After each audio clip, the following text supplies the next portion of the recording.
যারা প্রকাশ্যে মদ্যপান করে এদের জানাজার সালাতে কোনো ঈমানদার ব্যক্তি অংশগ্রহণ করবে না। তার মানে যারা প্রকাশ্যে সিগারেটকে ঘুরে বেড়ায় এদের জানাজার সালাতে যদি নিজেকে ঈমানদার দাবি করেন পশ্চিমকালে অংশগ্রহণ করবেন না। আর ইমাম সাহেব যিনি আছেন যদি নিজেকে ঈমানদার বলে পরিচয় দেন কখনো কোনো সিগারেট ধরে জানাজা পড়াবেন না, কখনো কোনো বিড়ি ধরে জানাজা পড়াবেন না। লজ্জা হওয়া দরকার এদের। ছোটরা তখনই বড়দের লজ্জা পাবে, ছোটরা তখনই বড়দের সামনে পাপ করা থেকে বিরত থাকবে। কখন? যখন বড়রা ছোটদের সামনে পাপ করবে না, যখন বড়রা ছোটদের লজ্জা পাবে। কিন্তু বড়রাই যদি ছোটদের সামনে পাপ করে, বড়রাই যদি ছোটদের সামনে ভুল করে, তাহলে ছোটরা কি করবে? আপনার বাড়িতে পাওনাদার এসেছে, টাকা পায় না, পাওনাদার বাড়িতে আসলে আপনি আপনার ছেলেকে বলতেছেন যে আব্বু বাইরে গিয়ে বলো যে তোমার আব্বু বাড়িতে নেই। কি বলে কিনা? কথা বলতেছেন না কেন? বলে কিনা? না জমে গিয়েছেন নাকি? বলেন এভাবে যে আব্বু বাইরে গিয়ে বলো যে তোমার আব্বু বাড়িতে নেই। আচ্ছা, আপনি যে এটা শিখালেন, আপনি কি শিখালেন? সন্তানকে মিথ্যা বলা শিখালেন। তাহলে আপনি কি আপনার সন্তানকে কখনো বলতে পারবেন যে আব্বু তুমি কখনো মিথ্যা বলো না? আরে ভাই, আপনি তো সন্তানকে মিথ্যা বলা শিখালেন, আপনি তো সন্তানকে মিথ্যা বলতে উদ্বুদ্ধ করলেন, তো আপনার ছেলেটা তো মিথ্যুক হবেই। এটাই চূড়ান্ত বাস্তবতা। আপনার ছেলে দাঁড়িয়ে আছে, আপনি আপনার ছেলেকে বলতেছেন ইস তোমার দাঁড়িয়ে উঠেছে, দাঁড়িয়ে রাখলে চেহারার সৌন্দর্য নষ্ট হয়। আরে নিজে তো রাখেন নাই, সন্তানের দাঁড়িয়ে উঠেছে 50 টাকা দিয়ে বলছেন সেভ করে আসো। কি আছে কিনা? কথা বলতে হবে, আছে কিনা? এখন বাবা যদি সন্তানের সামনে দাড়ি কাটে, এই বাবা কি কখনো সন্তানকে বলতে পারবে যে পৃথিবীতে দুনিয়াতে পিতামাতা সন্তানাদি যা কিছু আছে সব কিছু যাতে রাসূলকে বেশি ভালোবাসতে হবে, কখনো নসিহা করতে পারবে? পশ্চিমকালেও পারবে না। এই জন্য কখনো সন্তানের সামনে দাড়ি কাটবেন না। দাড়ি কাটলে আপনার সন্তান কখনো রাসূলকে ভালোবাসবে না। এই জন্য নিজেও দাড়ি রাখবেন, সন্তানকে দাড়ি রাখতে সহযোগিতা করবেন। তা না হলে আজকে মা ছেলেকে বলতেছে যে আব্বু তোমার দাড়ি রাখলে মনে হয় চেহারায় দেখতে কেমন খারাপ দেখা যায়, যাও দাড়ি কেটে আসো। আরে মা দাড়ি কাটতে শেখায়, বাবা দাড়ি কাটতে শেখায়। কতটা নির্লজ্জ সমাজ আজকে আমাদের।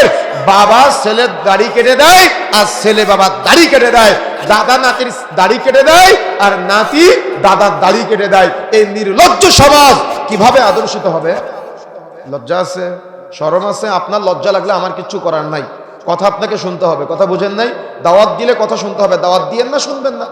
কথা বুঝতে পেরেছেন? এই জন্য মনে রাখার চেষ্টা করতে হবে রাসূলের আদর্শ বাস্তবায়নের জন্য অবশ্যই প্রচেষ্টা চালাতে হবে। আর সেই প্রচেষ্টার প্রথম ধাপ হলো ছোটদের সামনে অপরাধ না করা, গুনাহ না করা, অন্যায় না করা। আরে আপনি এমন বাবা হবে আপনার ছেলে বাল্য অবস্থায় শিখবে যে আমার বাবা জন্মের পর থেকে কখনো দাড়ি কাটে নাই, আমিও দাড়ি কাটবো না কখনো। ওই ছেলের পরবর্তীতে যে সন্তান আসবে সে জানতে পারবে আমার দাদা জীবনে দাড়ি কাটে নাই, আমার বাপ জীবনে দাড়ি কাটে নাই, আমিও জীবনে দাড়ি কাটবো না। কথা বুঝেন নাই? আদর্শ বংশ পরম্পরায় আসে, আদর্শ পারিবারিক ভাবে আসে। কিন্তু পারিবারিক ভাবে যদি বেয়াদব হয় তাহলে ওই বেয়াদব নিয়ন্ত্রণ করার জন্য আলেম ওলামা ওরা পারে না। কথা বুঝতে পেরেছেন? ও তখন ওই বেয়াদব নিয়ন্ত্রণ করা যায় না, কখনো নিয়ন্ত্রণ করতে পারবেন না। কেন? ওর বাবা ওকে বেয়াদবি শিখিয়েছে, ওর বাবা ওকে পাপ করতে শিখিয়েছে, ওর বাবা ওকে অন্যায় করতে শিখিয়েছে, ওর বাবা ওকে সিগারেট কিনতে দিয়েছে। ও দেখে আমার বাবা সিগারেট খায়, আমিও খাই। এই জন্য ওর পাশে আলেম দাঁড়িয়ে আছে, ও দাম দেয় না। ওর পাশে মুরব্বী দাঁড়িয়ে আছে, ও দাম দেয় না। ওর পাশে ওর মা দাঁড়িয়ে আছে, ও দাম দেয় না। ও যার সামনে সিগারেট খায় আর ধোঁয়াটা মুখের দিকে মেরে দিয়ে ওর বাবা জাতমান ইজ্জত নষ্ট করে দেয়। মূল্যায়ন করে ওর বাবাকে? কেন মূল্যায়ন করে না? ওর বাবা ওকে মাদক দ্রব্য খেতে সহযোগিতা করেছে। এই জন্য তো রাসূলুল্লাহ সাল্লাল্লাহু আলাইহি ওয়াসাল্লাম কঠিন ভাষায় বলছেন যারা প্রকাশ্যে মদ্যপান করে এদের জানাজার সালাতে কোনো ঈমানদার ব্যক্তি অংশগ্রহণ করবে না। তার মানে যারা প্রকাশ্যে সিগারেটকে ঘুরে বেড়ায় এদের জানাজার সালাতে যদি নিজেকে ঈমানদার দাবি করেন পশ্চিমকালে অংশগ্রহণ করবেন না।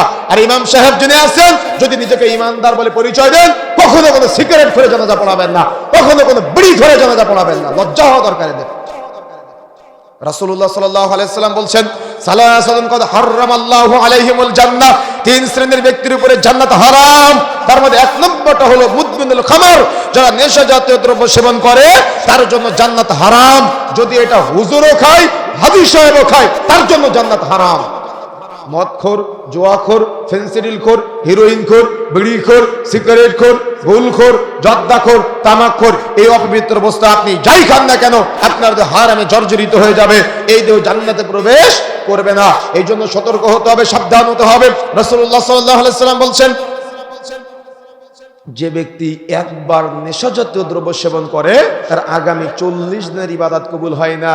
এখন আপনি মুফতি সাহেব, আপনি জর্দার মাসালাকে হালকা করতে চান, সিগারেটের মাসালাকে হালকা করতে চেয়ে আপনি এটাকে বলতেছেন মাকরুহ।